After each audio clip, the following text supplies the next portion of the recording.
5. Et le troisième texte sera dans 1 Corinthiens chapitre 13, verset 8 et verset 13. Jean chapitre 15, verset 10. La Bible dit ceci: si vous gardez mes commandements, vous demeurez dans mon amour. De même que j'ai gardé les commandements de mon Père et que je demeure dans son amour. Amen. Verset 12. C'est ici mon commandement: aimez-vous les uns les autres comme je vous ai aimé. Il n'y a pas de plus grand amour que de donner sa vie pour ses amis. Et nous allons lire verset 17. Ce que je vous demande, c'est de vous aimer les uns les autres. Amen. La partie qui m'intéresse, nous allons lire tous ensemble verset 17. Ce que je vous demande, c'est de vous aimer les uns les autres. Amen. Romains chapitre 5. Romains chapitre 5. Nous allons lire verset 5.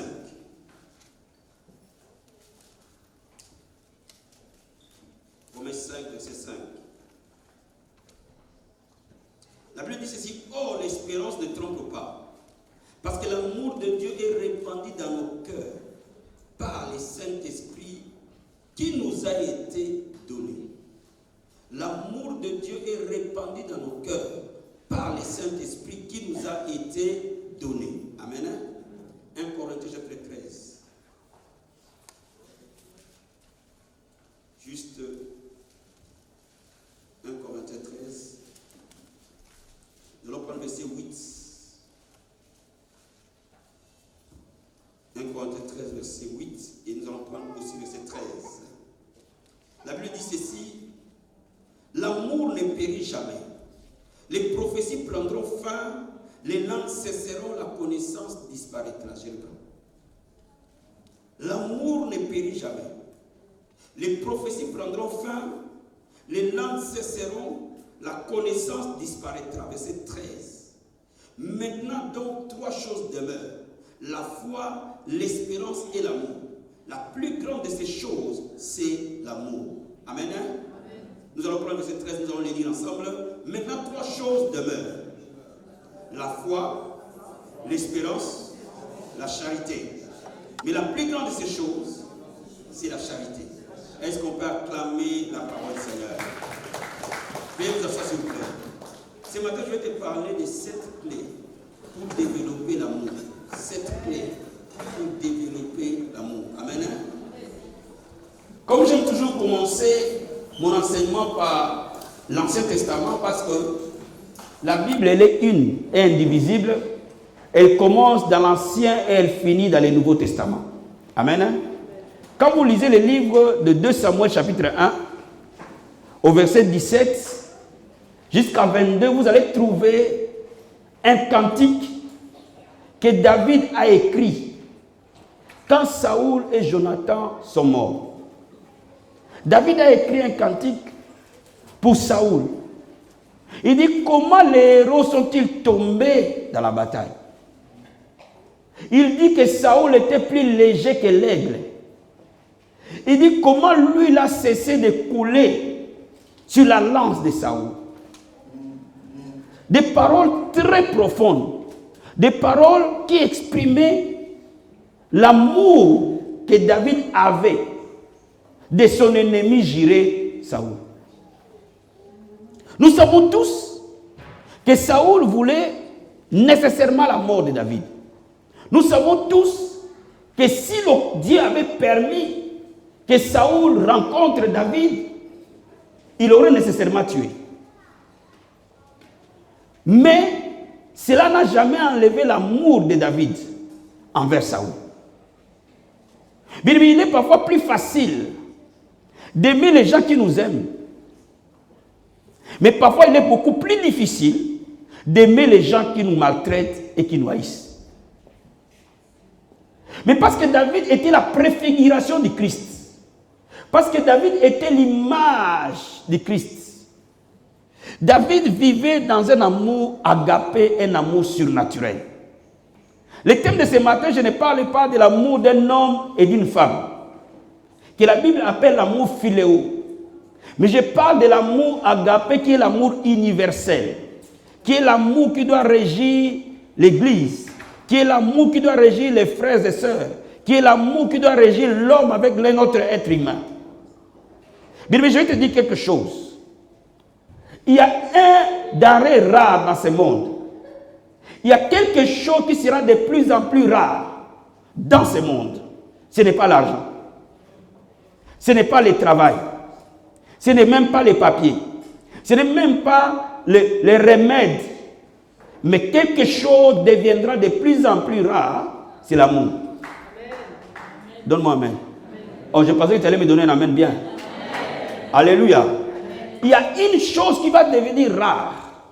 Parce que Jésus nous a prévenus.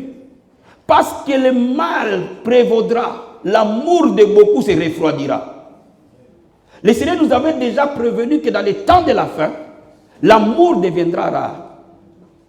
Donc il n'y a rien d'étonnant pour nous, les croyants. Donc laisse-moi maintenant te dire comment vivre dans un monde où l'amour est rare. En développant notre amour envers Dieu et envers notre prochain. Alléluia. Alléluia. Donc laisse-moi te dire quelque chose. Avant même que je commence par développer les différents secrets pour t'amener à vivre une vie remplie d'amour, mais je suis d'abord en train de te dire quelque chose. Que Jésus-Christ dit, celui qui m'aime gardera mes commandements. Amen. Et mon Père l'aimera. Et nous viendrons habiter chez lui. Amen. Mais il continue en disant, ces commandements, c'est de vous aimer les uns les autres. Jésus n'a pas dit qui gardera autant de listes de commandements. Il dit, celui qui m'aime doit garder mon commandement. Pourquoi? Parce que l'amour est la synthèse de toute la Bible. Cette Bible que nous tenons, ce livre qui nous conduit, est résumé par un seul mot, de Genèse à Apocalypse, l'amour.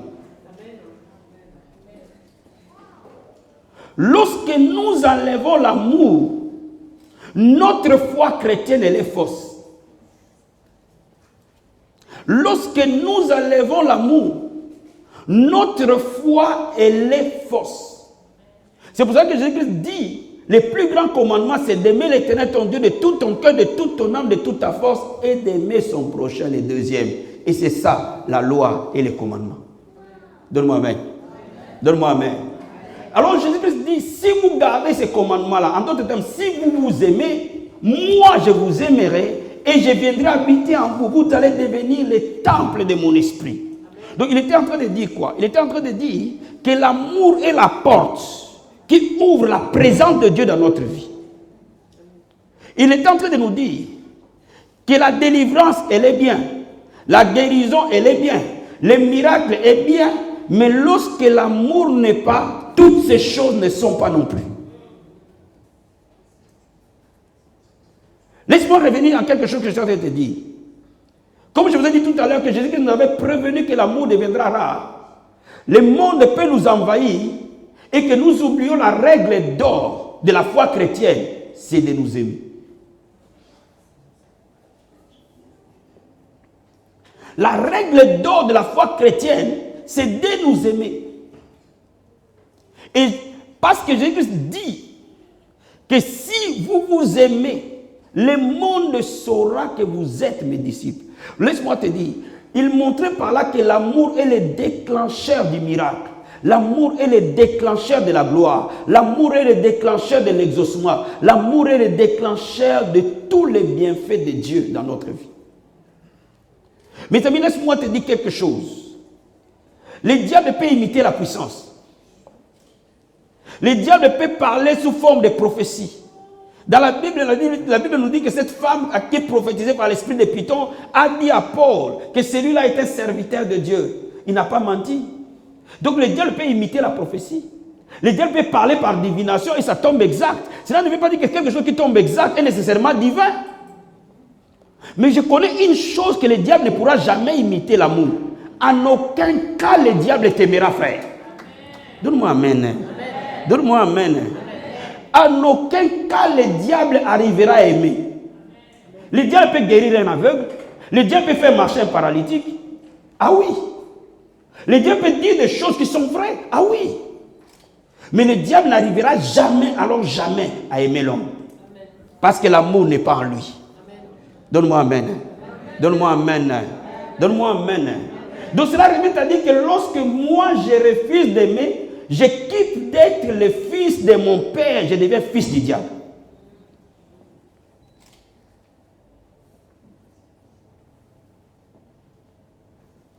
Lorsque nous refusons d'aimer, naturellement nous devenons fils du diable. Et lorsque nous arrivons à devenir fils du diable, lorsque lui ne peut jamais aimer, il nous maltraite et il nous détruit. Laisse-moi te dire quelque chose. Il y a quelque chose qui me frappe dans la parole de Dieu ce matin avant que je t'explique comment on développe cet amour.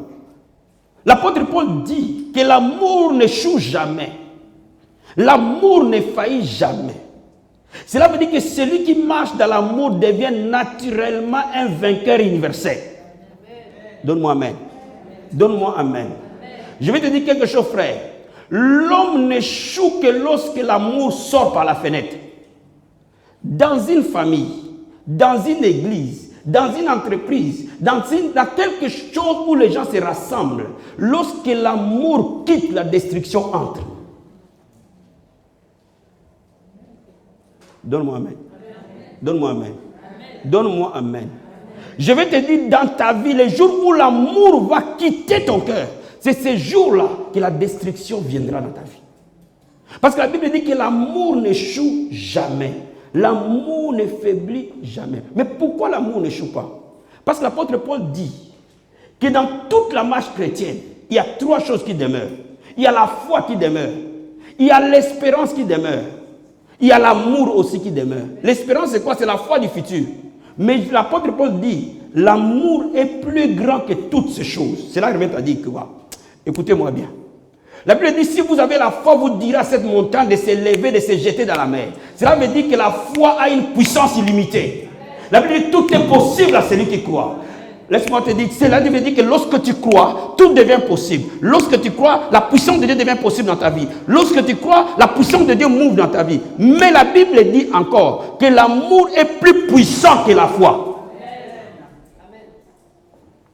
Donc, celui qui marche dans l'amour, si la foi transporte les montagnes et que l'amour est plus grand que la foi, l'amour transportera tout alors. Bien aimé, je vais te dire quelque chose. Il y a moyen que nos vies changent. Il y a moyen que nous reflétions Jésus sur cette terre. Le monde n'a pas besoin de nos prières en langue. Le monde n'a pas besoin de nos gènes. Le monde n'a pas besoin qu'on se tremble avec des pancartes en disant je suis chrétien, je suis chrétien, je suis chrétien. Le monde a besoin de voir l'amour en nous. Il y a une chose qui touchera les musulmans. Il y a une chose qui touchera les hindous. Il y a une chose qui touchera les francs-maçons. Il y a une chose qui touchera même les sorciers. Il y a une chose qui touchera les féticheurs. Il y a une chose qui touchera ton pire ennemi. C'est lorsque tu réagis dans l'amour. Dis-moi amen. Dis-moi amen. Dis-moi amen. On est prêt? Avant qu'on aille dans les profondeurs de ce thème, je vais poser une base dans la parole de Dieu. Mon frère et ma soeur, toutes les fois que l'amour apparaîtra, Dieu apparaîtra. Et toutes les fois que l'amour quittera, Dieu quittera avec. Donne-moi amen. Donne-moi amen. Donne-moi amen. Dans une famille où le diable entre, je vous dirai, cette famille-là, l'amour est parti avant.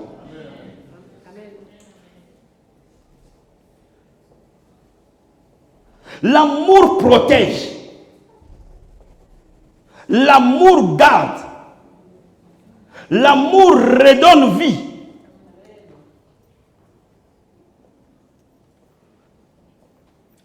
L'amour est Dieu, frère. Mais laisse-moi te dire quelque chose. Aujourd'hui, nous, en tant que chrétiens, nous commençons de plus en plus à mettre l'amour en dernier.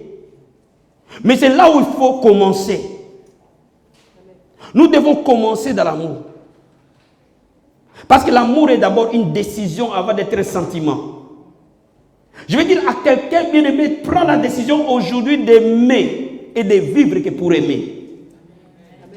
Je reprends. Aujourd'hui, prends la décision d'aimer et de vivre que pour aimer. Point. Jésus était puissant parce que Jésus aimait simplement. Je veux dire à quelqu'un, si tu veux que Dieu t'utilise, commence à aimer. Maintenant, on va commencer à voir cette chose qui va développer l'amour en nous.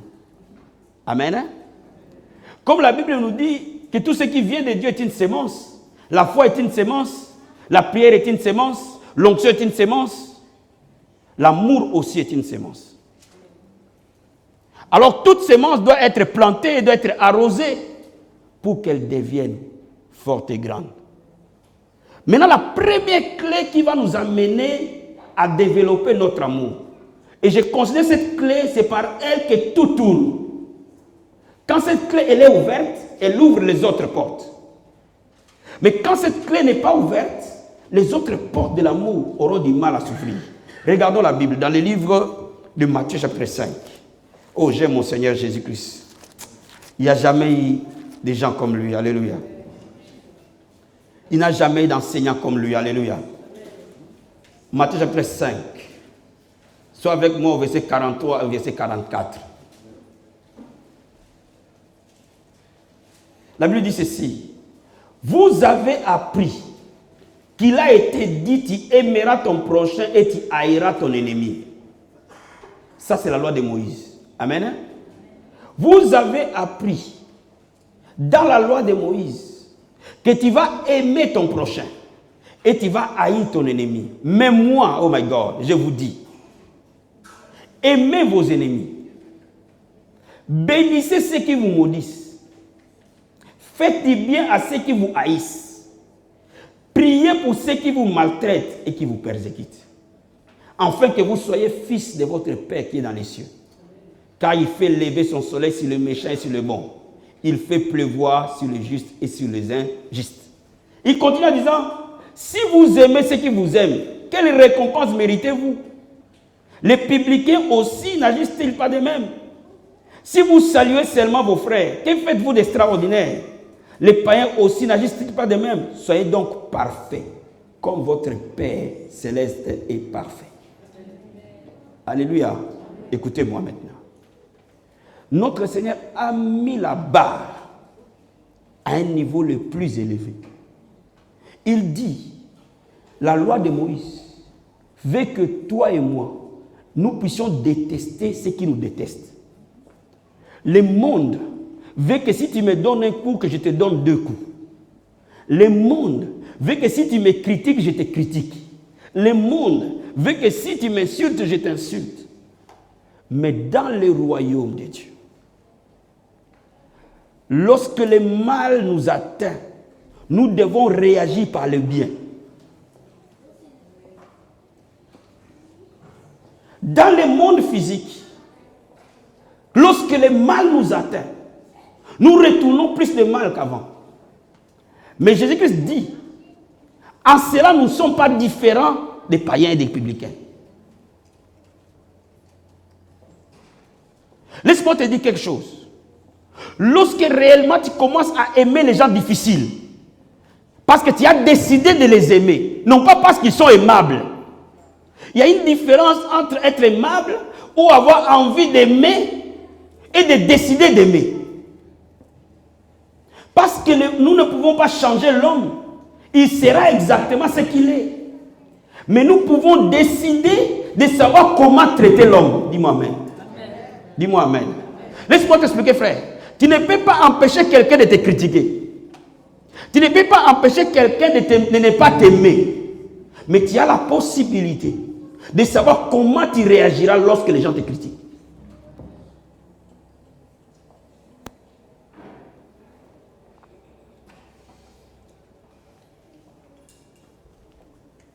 Jésus ne nous a jamais promis que l'amour sera facile.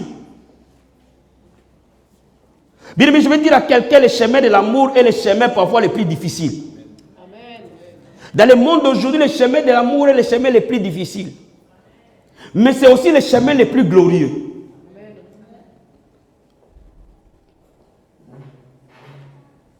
Aujourd'hui, on entend parfois les prières dans les corps de Christ. Je retourne à l'expéditeur. Il m'a envoûté, je lui dis qu'il meurt. Je suis convaincu que ce n'est pas biblique. Laisse-moi t'expliquer quelque chose. Dieu sait punir l'homme mieux que l'homme lui-même. Laisse-moi te dire quelque chose. Dieu sait te venger au-delà de toi-même. Alors il dit à lui la vengeance, à lui la rétribution. C'est lui qui se venge lui-même. Dieu n'a plus besoin de les venger. Dis Amen. Dis Amen. Dis Amen. Bien, mais laisse-moi d'abord te dire quelque chose. Quand les gens t'oppriment, quand les gens te font du mal, la première des choses, ferme ta bouche, tais-toi et va prier. Dis Amen. Dis-moi Amen. Dis-moi Amen. Quand les gens se lèvent contre toi, quand les gens te maltraitent, ne réagis pas sous l'impulsion de l'émotion. Ferme ta bouche et va prier. Oh, écoute-moi, frère. Il n'est pas étonnant que dans ta famille, que tu apprennes que les gens que tu aimes te maltraitent. Ce n'est pas étonnant, frère. Ce n'est pas étonnant aujourd'hui que tu apprennes que ton père ne t'aime pas. Ce n'est pas étonnant que tu apprennes que ta mère ne t'aime pas. Ce n'est pas étonnant que tu apprennes que ton ami le plus cher ne t'aime pas. Nous sommes dans les temps de la fin. Ce n'est pas étonnant. Il n'est pas étonnant que tu vois la personne à qui tu as beaucoup aidé. C'est lui qui te lève le premier tes poignards. Ce n'est pas étonnant. Mais ce qui est beaucoup plus important, comment toi tu réagis.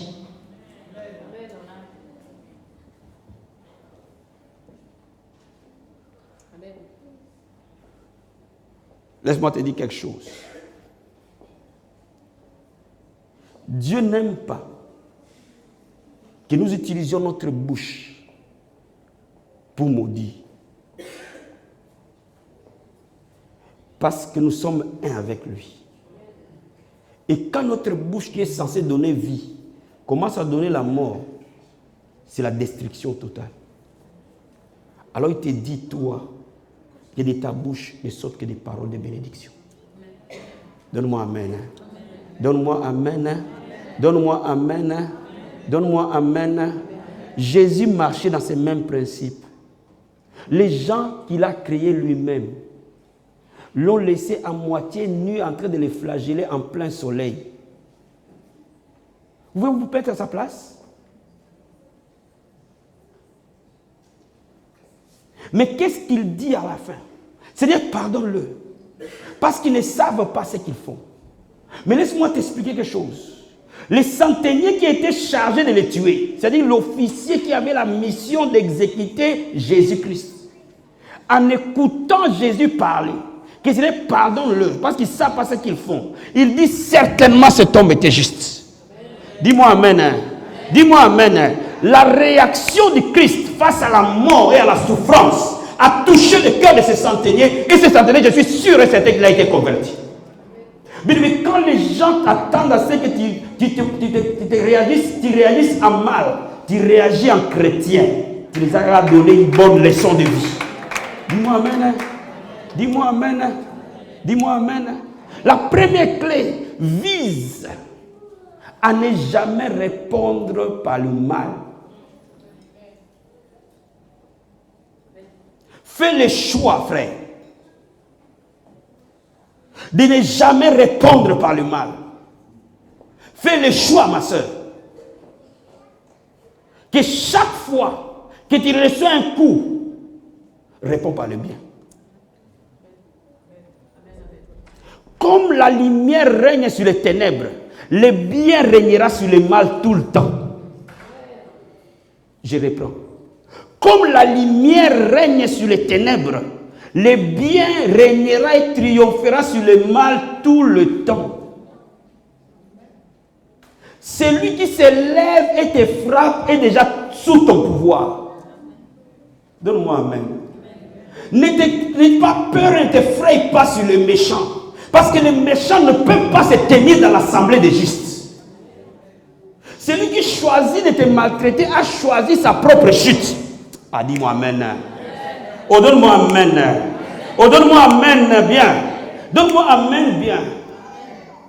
Le jour où j'ai compris la révélation que je n'ai pas besoin de me préoccuper des gens qui me maltraitent parce qu'ils choisissent leur propre chute.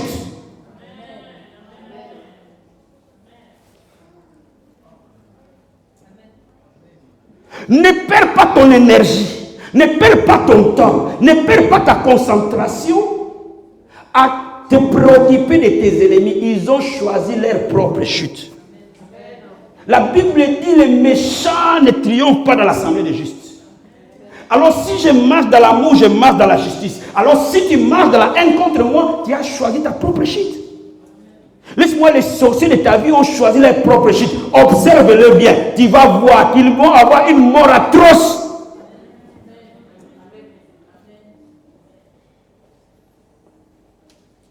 Je vais dire aux croyants, comprenez-moi bien ce matin. Les gens qui s'attaquent à vous, la Bible déclare, ne touchez pas à mes oins. Qui est oint de Dieu? C'est celui qui croit en Christ. Ne touchez pas à mes oins. Ne faites pas du mal à mes prophètes. Ah my God. Qui veut me donner amen? Dans la nouvelle alliance, ce n'est pas parce que celui qui s'appelle prophète est prophète. Nous sommes tous des prophètes de la nouvelle alliance.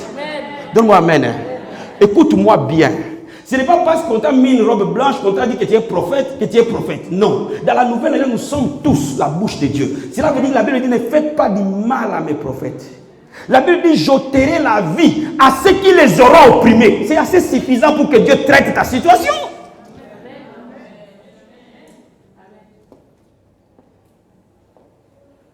Il dit, celui qui t'opprime, Dieu est capable de lui ôter la vie. Alors laisse-moi te dire, celui qui est en train de te combattre a cherché sa propre chute. Dis amen. Dis amen.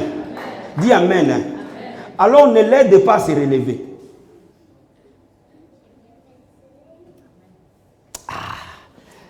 Vous ne comprenez pas ce que je vous explique. Comprenez-moi ce que je vous dis. Quand il retourne un coup, tu as annulé son mal. Parce que toi aussi, tu deviens méchant comme lui.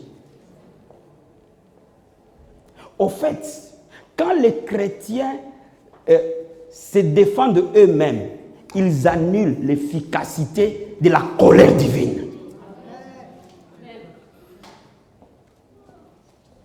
Il dit, gardez silence, je combattrai pour vous.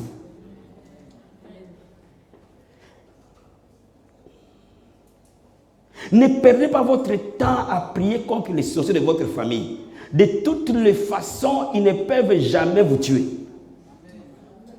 De toutes les façons, ils sont si petits. Parce que la Bible dit que vous êtes assis avec lui dans les lieux célestes, au-dessus des autorités, des principautés. Cela veut dire quoi? Cela veut dire que quand tu deviens chrétien, tu es en Christ. Si quelqu'un veut te prendre, il faut qu'il perde Christ pour te prendre. Mais laisse-moi te dire, parce que Dieu a dit que la magicienne ne vivra pas, la sorcière ne vivra pas. S'il vient voler, la parole de Dieu va les juger lui-même. Dis amen. La première des choses, frère, dis à Dieu, pardonne-le, ils sont ignorants. Amen. Vous savez, celui qui te maltraite est ignorant. Si ces gens-là savaient qui était Christ, ils n'allaient jamais le tuer. Si les gens savent qui tu es réellement, ils ne peuvent jamais te maltraiter. Mais laisse-moi te dire, tu peux être dans une famille sans que les gens sachent réellement qui tu es. Tu peux être au milieu des gens sans qu'ils sachent exactement qui tu es. Laisse-moi te dire, tu peux manger avec les gens sans qu'ils sachent exactement qui tu es. Tu peux marcher avec eux comme les apôtres marchaient sur le chemin de Maïs. Ils n'ont jamais su